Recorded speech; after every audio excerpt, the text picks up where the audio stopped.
وقال النبي صلى الله عليه وسلم خيركم من تعلم القرآن وعلمه أو كما قال عليه الصلاة والسلام.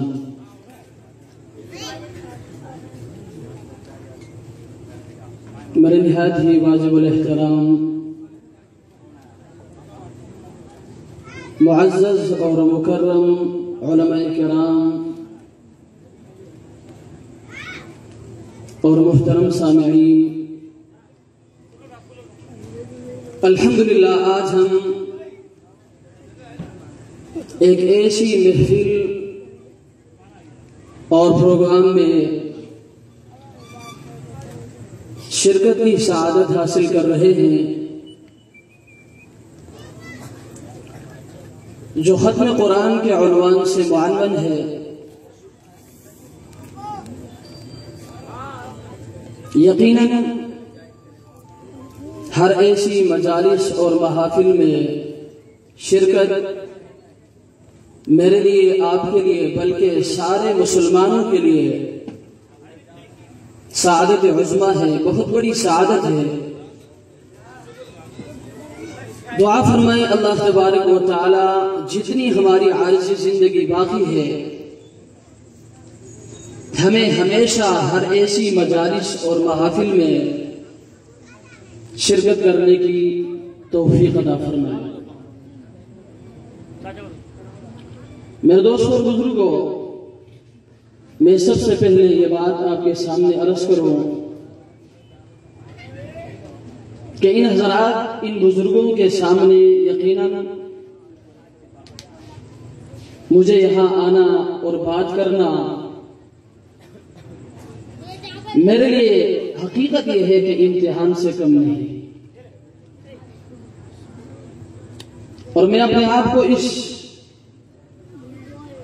قابل نہیں سمجھتا کہ ان بزرگوں کے سامنے آ کر میں آپ سے گفتگو کروں. لیکن اس عربی کا مشہور مقولہ ہے کہ الامر فوق الادب. اسی بات کو سامنے رکھتے ہوئے کچھ باتیں آپ سے گوشہ گزار کروں گا. دعا فرمائیں اللہ تبارک و تعالی مجھے حق سے گفتگو کرنے کی، اس کے بعد ہم سب کو ان باتوں پر 100% عمل کرنے کی توفیق عطا فرمائے. میرے دوستوں اور بزرگوں، قرآن کریم اللہ تبارک و تعالی کا کلام ہے.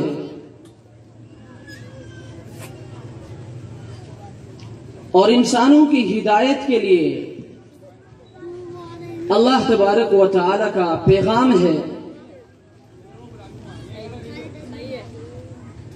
جس طرح اللہ تبارک و تعالی کی ذات کو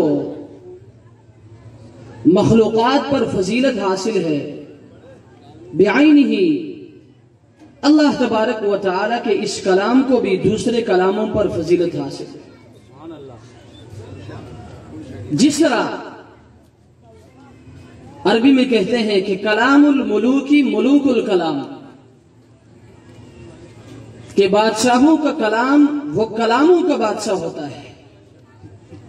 میرے دوستوں اور بزرگوں، قرآن کریم اللہ تبارک و تعالی کی وہ عظیم کتاب ہے کہ اس کتاب کا پڑھنا بھی عبادت، اس کا پڑھانا بھی عبادت، اس کو چھونا بھی عبادت، اس کو دیکھنا بھی عبادت، اس کو پڑھنا بھی عبادت، اس کا ناظرہ پڑھنا بھی عبادت، اور اس کو حفظ یاد کرنا تو بہت بڑی سعادت ہے. آپ نے مغناطیس دیکھا ہوگا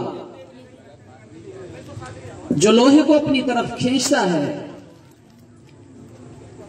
ایسا لگتا ہے کہ یہ قرآن اللہ تبارک و تعالی کی رحمتوں کو کھینچنے کا مغناطیس ہے. جس طرح قرآن کریم میں اللہ تبارک و تعالی فرماتے ہیں کہ وَإِذَا قُرِئَ الْقُرْآنُ فَاسْتَمِعُوا لَهُ وَأَنصِتُوا، کہ جہاں اس قرآن کو پڑھا جائے تو آپ کے لیے حکم یہ ہے کہ آپ اس قرآن کو سنو اور خاموش رہ کر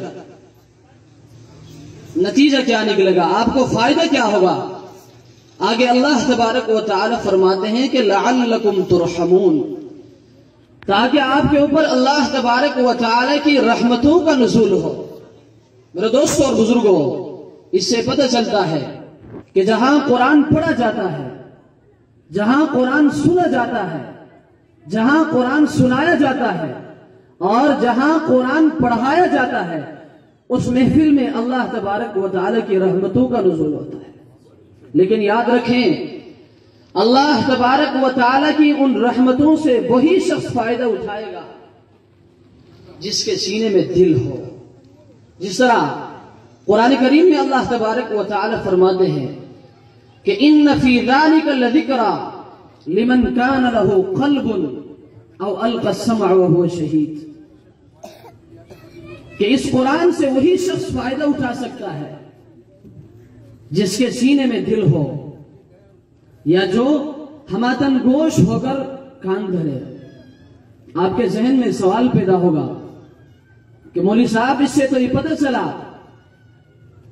کہ اس قرآن سے ہر شخص فائدہ اٹھا سکتا ہے، کیوں؟ اس لیے کہ ہر ایک کے سینے میں قرآن موجود ہے، دل موجود ہے۔ لیکن نہیں میرے دوستو، اس آیت میں جس دل کا ذکر کیا گیا ہے، اس سے مراد وہ دل نہیں ہے جو میرے سینے میں ہے اور آپ کے سینے میں ہے، بلکہ میرے دوستوں اور بزرگوں، اس سے مراد وہ قلب ہے، وہ دل ہے جو طلب والا دل ہو، جو تڑپ والا دل ہو، جس دل کے اندر شوق ہو، جذبہ ہو۔ یاد رکھیں، اس قرآن سے وہی شخص فائدہ اٹھا سکتا ہے۔ اس لیے میں آپ سے درخواست کروں گا، اس پروگرام کی توسط سے اور اس محفل کے توسط سے، کہ میرے دوستوں اور بزرگوں، اس قرآن کو سینے سے لگائیں، اس قرآن سے محبت کریں اور اس قرآن کو پڑھنے والوں سے محبت کریں، اس قرآن کو پڑھانے والوں سے محبت کریں۔ اس کا فائدہ کیا ہوگا؟ حضرت ابو ہریرہ رضی اللہ تعالی عنہ کی روایت ہے، سرکار دو عالم صلی اللہ علیہ وسلم فرماتے ہیں، عن ابی ہریرہ رضی اللہ تعالی عنہ قال قال رسول اللہ صلی اللہ علیہ وسلم یا ابا ذر لأن تغدو فتعلم آیة من کتاب اللہ خیر لك من ان تصلی 100 رکعة ولأن تغدو بابا من العلم خیر من ان تصلی 1000 رکعة عمل به او لم يعمل۔ سرکار دو عالم صلی اللہ علیہ وسلم حضرت ابو ذر رضی اللہ تعالی عنہ سے فرماتے ہیں کہ ابو ذر، آپ اس حالت میں صبح کریں کہ آپ قرآن کی ایک آیت سیکھ لیں، وہ آپ کے لیے 100 رکعت نفل پڑھنے سے زیادہ بہتر ہے۔ میرے دوستوں اور بزرگوں، کتنا آسان سودا ہے، میرے پروردگار کتنا رحیم ذات ہے، وہ کتنا کریم ذات ہے۔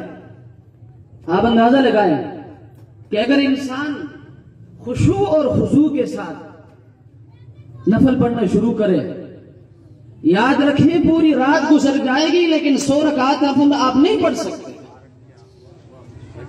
لیکن میں قربان جاؤں اس پروردگار کے فیصلے پر کہ وہ کتنا بڑا ذات ہے، وہ کتنا رحیم ذات ہے، وہ اپنے بندوں سے کتنے محبت کرتے ہیں۔ اللہ کی رحمت تو بہانے ڈھونڈتی ہے، چنانچہ اللہ فرماتے ہیں کہ اے میرے بندے، آپ کو زیادہ نوافل پڑھنے کی ضرورت نہیں ہے، آپ کو زیادہ عبادت کرنے کی ضرورت نہیں ہے۔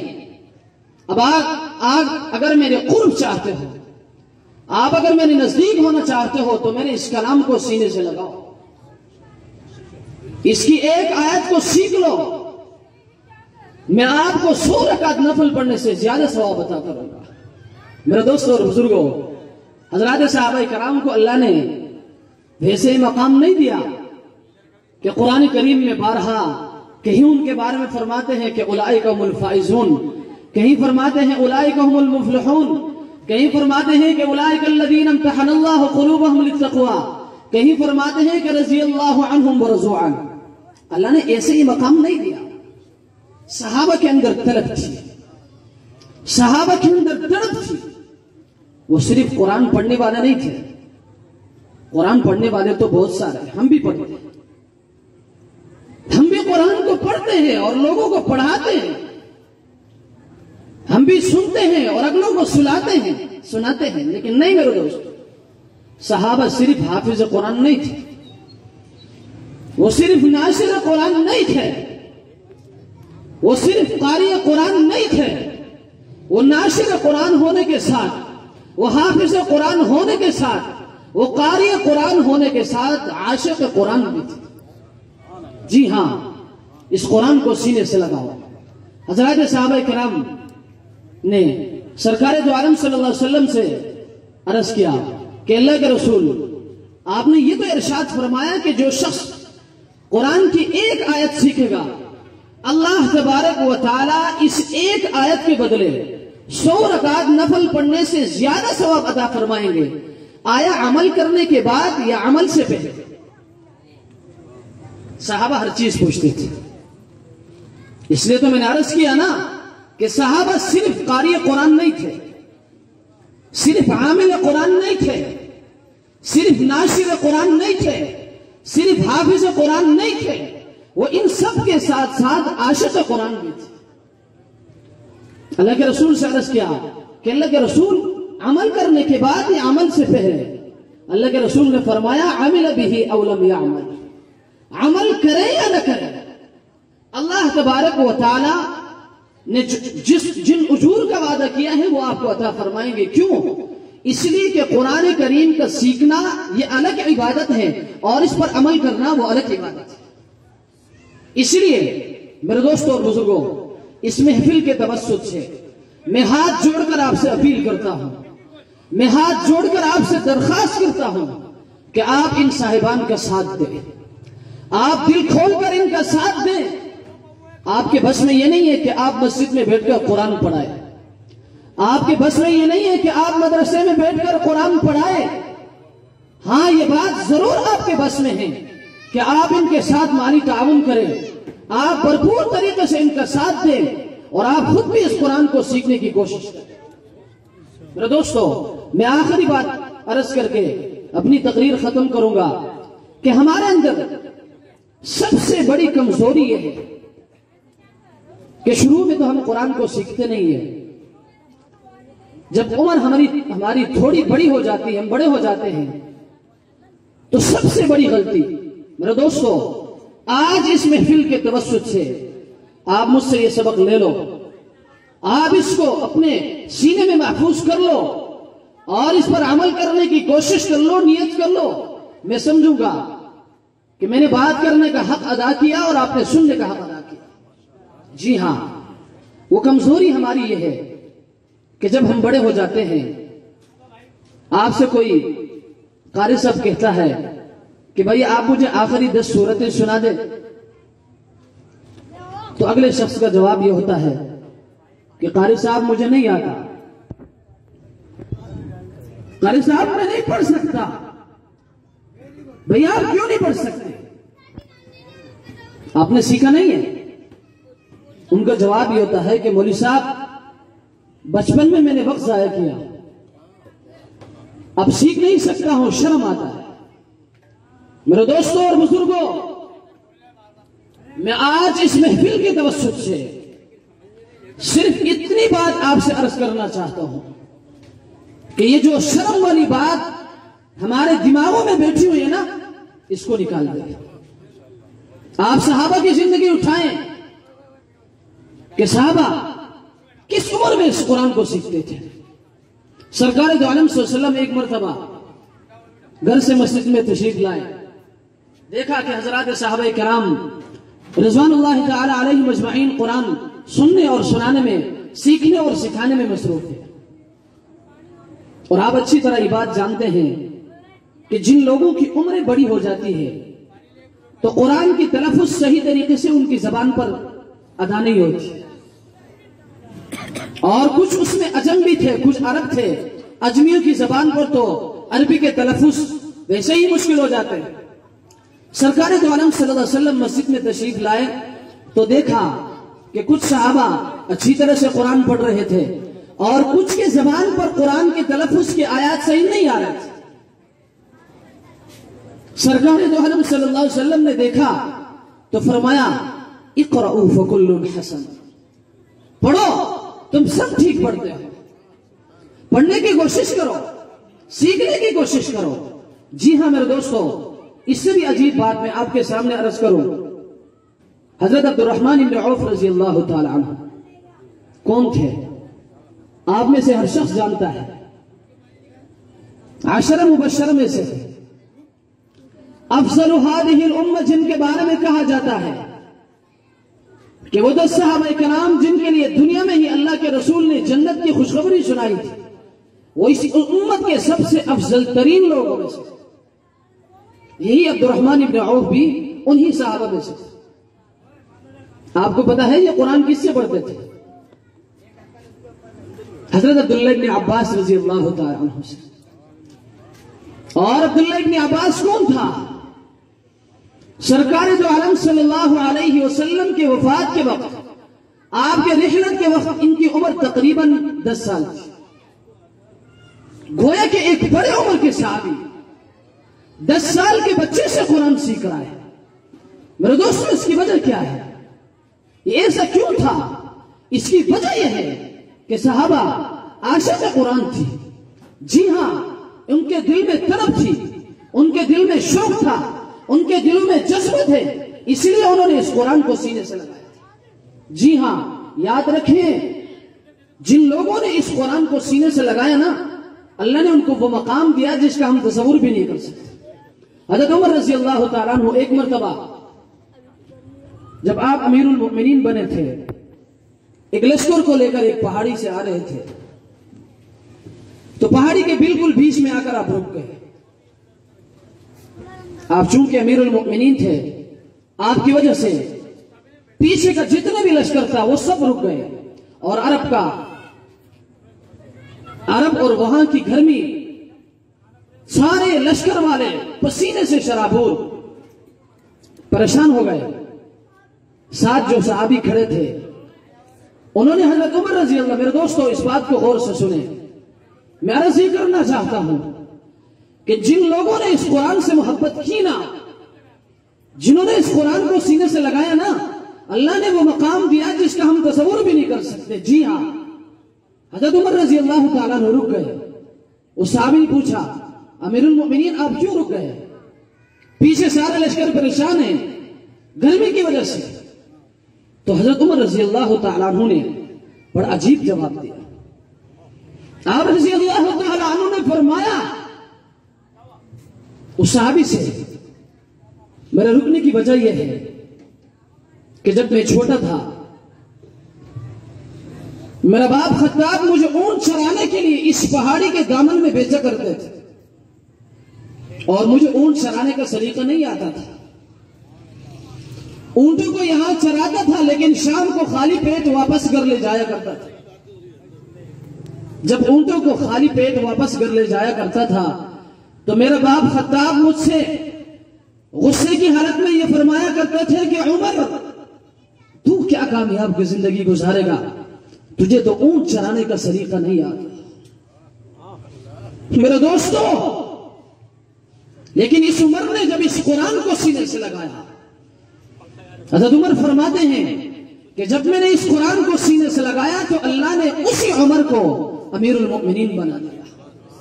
جی ہاں میرے دوستو، میں آپ سے درخواست کروں گا کہ اس قرآن کو سینے سے لگاؤ، اس کو سیکھنے کی کوشش کرو.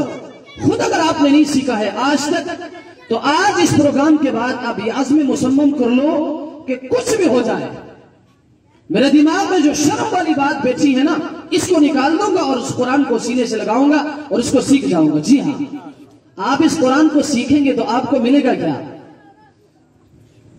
عالمگیر بادشاہ کا ایک لطیفہ مشہور ہے. ایک مرتبہ جب انہوں نے دیکھا کہ ان کے امراء اور وزراء مسجد میں آنا ان کے کم ہو گئے، تو عالمگیر بادشاہ نے یہ اعلان جاری کیا کہ آج کے بعد، یہ آخری بات ہے، بات کر کے اپنی بات ختم کروں گا. عالمگیر بادشاہ نے یہ اعلان کیا کہ آج کے بعد جو بھی جا کر امام مسجد سے اتنی آیتیں سیکھے گا میں اس کو اتنے ترقی سے نوازوں گا اور اتنے انعامات سے نوازوں گا. دوسرے دن دیکھا گیا کہ پوری مسجد لوگوں سے بھری ہوئی تھی. میرے دوستو یہ عالمگیر بادشاہ کی عارضی ترقی تھی, عارضی انعامات تھے. یاد رکھیں اگر آپ نے اس قرآن کو سینے سے لگایا نا تو تیرے اور میرے رب نے میرے اور آپ کے لیے کیا رکھا ہے بتایا آپ کو. چنانچہ سرکار دو عالم صلی اللہ علیہ وسلم فرماتے ہیں کہ کل قیامت کے دن حشر کے میدان میں اللہ تبارک و تعالی ایک قاری قرآن کو بلائیں گے, ایک حافظ قرآن کو بلائیں گے.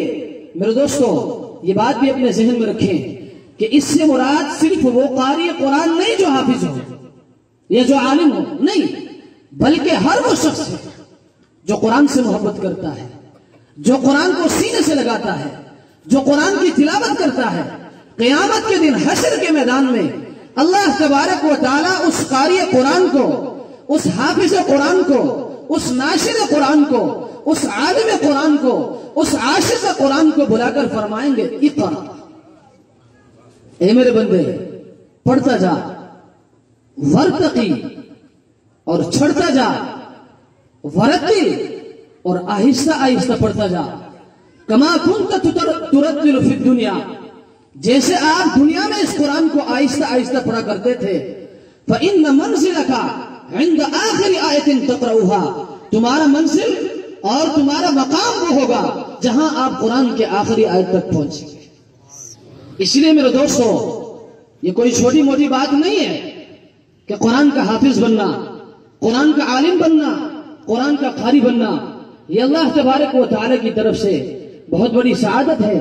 تو میں آخر میں ان بچیوں کو مبارکباد پیش کرتا ہوں جنہوں نے بڑی مشقت کے بعد, یہ کوئی آسان کام نہیں ہے, یہ مجھ سے پوچھو کیوں, اس لیے کہ میں پڑھاتا ہوں کہ اس قرآن کو یاد کرنا کتنا مشکل کام ہے. ہم تو یہ سمجھتے ہیں نا کہ جب بچے حافظ بن کے آتے ہیں ہم کہتے ہیں یہ حافظ صاحب ہے, ہم کہتے ہیں یہ قاری صاحب ہے. لیکن میرے دوستوں نہیں, میں دل کی بات آپ کو بتا رہا ہوں. مجھ سے پوچھو, میں خود قرآن پڑھانے والا ہوں کہ اس بچے کو یاد کرانے میں اور اس بچی کو یاد کرانے میں اس استاد اور اس استانی کی کتنی محنت ہوتی ہے, اور اس بچہ اور اس بچی کی کتنی محنت ہوتی ہے, وہ کتنا مشقت جھیلتا ہے, وہ کتنا مصائب سہتا ہے, ہمیں اس کا احساس نہیں ہے.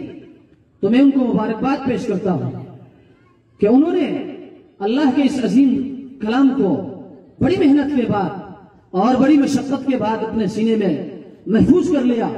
اور میں ان کے والدین کو بھی مبارکباد پیش کرتا ہوں کہ آپ بھی بڑے باسعادت ہیں, آپ بھی بڑے خوش قسمت ہیں. یاد رکھیں جو لوگ اپنے بچوں کو قرآن کے علوم سے دور رکھتے ہیں یہی بچے جن کے لیے آج نہ آپ دن میں گرمی کو دیکھتے ہیں, نہ رات کو دیکھتے ہیں, نہ نیند کو دیکھتے ہیں, نہ بیداری کو دیکھتے ہیں, نہ مصائب کو دیکھتے ہیں, نہ مشقتوں کو دیکھتے ہیں.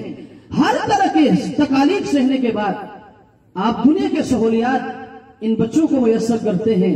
میرے دوستو یاد رکھو, اگر ان کو قرآن کے علوم سے بہرمند نہیں کیا, اگر قرآن کے علوم سے ان کے سینوں کو منور نہیں کیا, یہی بچے اور بچیاں کل قیامت کے دن اللہ کے حضور آپ کے خلاف مقدمہ درج کریں گے.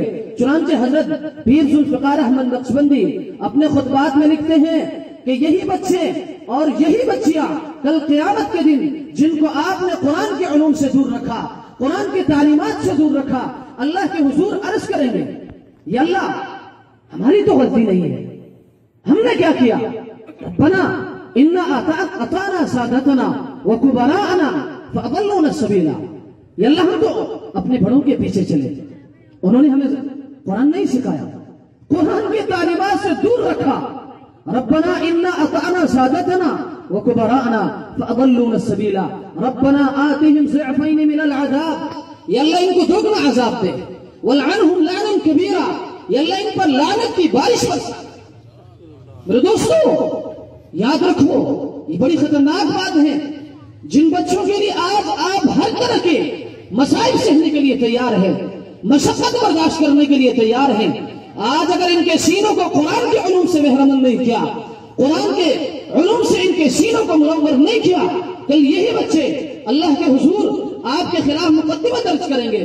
اس لیے میں آپ سے درخواست کرتا ہوں کہ آپ خود بھی اس قرآن کو سیکھیں اور اس کو سینے سے لگائیں، قرآن کا سچا عاشق بنیں اور اپنے بچوں کو بھی قرآن کا سچا عاشق بنائیں۔